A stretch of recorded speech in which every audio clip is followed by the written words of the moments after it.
Hello everyone, this is Mommy Xiao from Relationship Goals Vlog and welcome back to our YouTube channel. So time check, it's already 12:30 a.m. so I should rather say good morning everyone. So katatapos ko lang maglinis, katatapos ko lang ayusin ang lahat ng aming kalat, nag-flow, isang patuloy ng mga bata. And now, I wanted to get this chance para i-share sa inyo yung aking motherhood for like motherhood living in the Philippines for a year now. Kasi matagal lang kung wala sa Pilipinas. So, i-share ko sa inyo yung aking naging routine or yung aking experience. So, I am a mother of two and yung aking eldest is 10 years old while the youngest is 8 months old. So ngayon, natutulog na sila kaya pwede na tayo mag-vlog. Yan sila, yung maliit, tapos yun yung ate. So, ayan, ganyan lang kami. Maliit lang yung kama namin. Kaya naman pahalang kami natutulog. Kasi natutulog dati dito si ate. Natutulog siya doon sa house ng aking tita. So, ngayon kasi bali yung father ko nasa hospital siya, so wala akong kasama dito sa bahay since yung aking kapatid kasama ni papa doon sa hospital. And now ako lang, kaya sabi ng tita ko baka pwede mo samahan yung mama mo, at very thankful naman ako na sinamahan niya kami. You know guys, it's been like a year, so 1 year, and after 1 year and 7 months na nandito ako sa Pilipinas, ngayon pa lang nagiging close kami ng aking panganay, at very thankful ako kasi naging ganito siya simula nung lumabas yung kapatid. Dun sa mga hindi nakakalam ng story, I am an ex-OFW. So, nag-work ako sa Taiwan almost 8 years. Iniwan ko si panganay 1 year and 3 months. So, parang hindi niya ako nakilala. Alam niya noon, tita niya lang ako. Tapos, nung nag-for good na ako dito sa Pilipinas, never ko siyang nakasama ng ganito katagal. As in, ngayon lang kami nagkasama na nandito siya. I can't imagine na nandito na siya, nakasama ko na siya, kasama namin siya, kahit wala yung tita ko, wala yung mami niya, nakasama niya matutulog dito. So, I'm so happy, kaya ako, sabi ko, kailangan ko itong gawa ng documentation. Ayan naman ako gumawa ng short video habang ako'y mag-aano ng aking routine every time na matutulog na, night routine. So, if mahina yung voice ko, it's because natutulog sila, ayoko sila magising. Hindi kasi ako masyado nakakagawa ng mga video, gawa ng very busy ako dito kay Bunso. Pag nakikita niya na ako nasa phone, hindi niya na ako tinitigilan, gusto niya kung nakuha yung phone mo, parang yung attention lang is nasa kanya. So, ngayon, share ko sa inyo yung aming naging. So, kwentuhan lang, di ba? Ayun nga, about the eldest, I really can't imagine na andito na siya.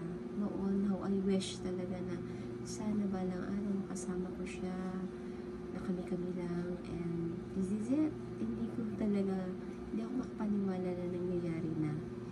And, kaninang umaga kasi, nagpunta kami sa city to buy her stuff sa school. Tapos, nag-practice siya ng drums. Nag-ano kasi siya mag-drums. Tapos, after noon, napunta kami ng hospital. Visit yung father ko. Tapos, umuwi kami sa lola niya para mag-dinner. And then, right after that, came back home. Kaso lang yung bahay, ang gulo-gulo, walang tao. Tapos naglinis ako ng bahay, kinupi ko yung mga labahan. Tapos ayun lang ako natapos almost midnight. natapos ako. Mas gusto ko kasi magtrabaho pag tulog si baby. Kasi pag gising si baby, hindi talaga ako makapagtrabaho. Kaya kinuha ko na yung chance na to na tapusin lahat yung pwede kong matapos ngayon. At least bukas, ang gagawin ko na lang is mag-aalaga ulit sa kanya, konting linis ng bahay. Ayun. So, today, kami-kami lang. Tatlo kami dito sa bahay ngayon. Kasi nga yung papa ko, na-admit siya sa hospital due to stomach ache. Hindi pa namin alam kung ano ang nangyari, kung ano yung sakit. Pina-ultrasound pa lang siya kanina. Kaya pinuntahan ko kasi sabi ng kapatid ko, hindi pa daw siyang hindi pa napapasa sa doktor. Hindi naman alam basahin ng mga nurse, kaya hindi nila yung doktor na magbasa kung ano nga yung findings ng ultrasound. So, ayun, ang hirap kasi sabay-sabay yung mga nangyayari sa amin. So, mahirap yung gastos. Tatapos lang namin gumastos doon sa visa namin, mag-iina. Tapos pati yung CRBE ni baby, yung citizenship niya. So, nagsabay-sabay. Tapos ngayon nasa hospital si Papa. Pero, I know naman na God is always there for us. Hindi naman niya tayo pinapabayaan kahit anong mangyari. Kaya, here, kampante ako na I know na walang gusto mangyari sa tatay ko. He will heal my father. So, nag-acute yata yung ulcer. Parang gano'n kasi bigla na lang sumakit. So, ngayon ko nire-realize, ang hirap pala talaga pag mag-isa mo sa bahay, wala kang maasahan, as in wala. Kasi ako lang, naiwan, bumili ng baby, buti na yan, bumalik yung panganay ko dito. So, ito pala, ito yung ginagamit ko, ELF product from the States. Bali, binili ito ng fiancé ko nung first vacation niya dito sa Philippines. Okay naman siya, hiyang siya sa mukha ko. So, yun yung ginagamit ko sa aking mukha. Kaso lang minsan hindi ko nagagawa kasi nga busy. And, ayun. Tapos, pagkatapos niyan, magamit ako ng ELF mask. So, ito na yung mask. So, yan lang yung ginagamit ko every night. Kung hindi ako busy. Kaya ngayon, hanggang na yun. This is the last. Ayun na nga, guys.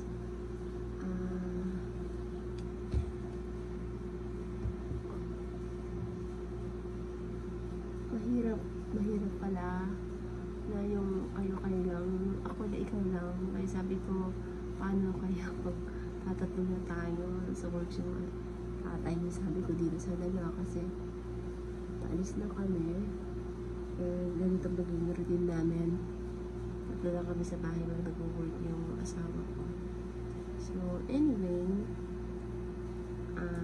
this is it. Ito na. Kaya, ayun, shinare ko lang. Sharing is caring, diba? So, ayan yung aking routine for today. Kaya ngayon, I think I am done with my things. So, I would like to get this chance para magpasalamat again sa ating mga viewers na walang sawa nanonood sa ating mga videos, na kahit hindi tayo pro mag-edit ng ating videos, hindi